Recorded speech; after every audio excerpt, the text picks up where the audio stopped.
Malikaye Chittor, goddess queen Rani Padmavati, is at the center of the national discourse in this country.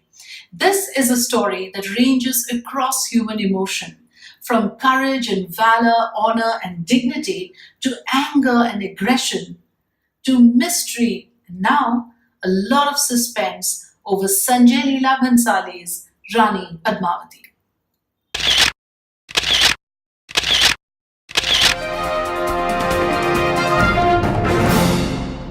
So, who is Rani Padmavati? Did she really exist? Is she a historical figure or is she the figment of a poet's imagination? Born to King Gandharv Sena of Sinhala Kingdom, which is currently Sri Lanka, Rani Padmavati was married to Raja Ratan Singh of Chittor. The message of her beauty spread far and wide. It reached the years of King Alauddin Khilji, the dreaded Mughal emperor who set out to conquer Chittor in order to capture, apparently, Rani Padmavati.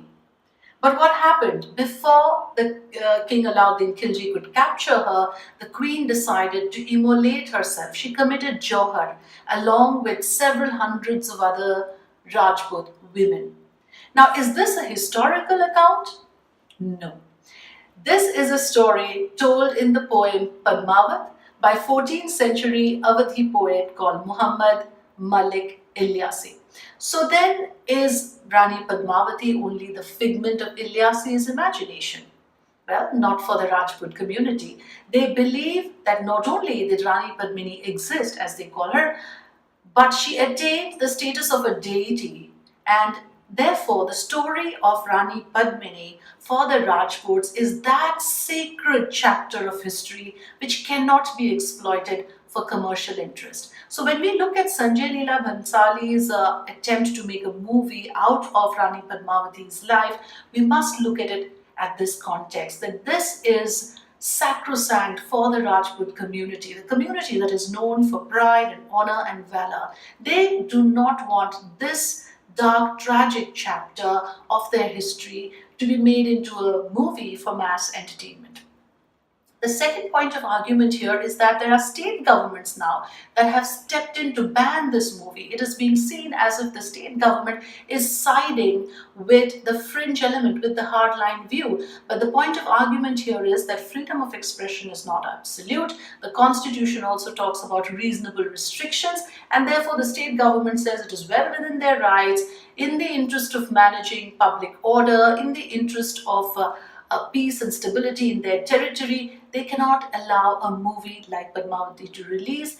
The third point of argument in favor of banning the movie is that the Supreme Court itself has said that freedom of expression comes with a certain responsibility, and with a powerful medium like cinema that can move emotions across communities, there has to be a certain responsibility exercised by the filmmakers or the artists involved. Now, what is the other side of the argument? Those who oppose the ban of Padmavati believe that this is muzzling artistic freedom. This is curbing right to freedom of expression, which is guaranteed under Article 19 of the Indian Constitution. And remember, this is a country where there have been a number of instances of artists, musicians, authors, filmmakers being targeted for their creative work. So this is being looked at as yet another instance where the fringe has its way, where the fringe is dictating whether a work of art should be going public or not. The second point of argument is that today it's the Rajput community, tomorrow there will be some other community disturbed by some other work of art. So where does it end? And what is the censor board for? If the fringe takes over the job of deciding, if the hardline view is mainstreamed in this country, then you actually render all these authorities redundant. And the third point, of course, which has been made very vocal, is that this is a movie which has not been released. You don't even know what is the actual portrayal of Rani Padmini, as the Rajputs call her, is in the movie. And the very few journalists who have actually seen the movie have come out and said that the movie actually extols the glory of Rani Padmavati. But what do you think?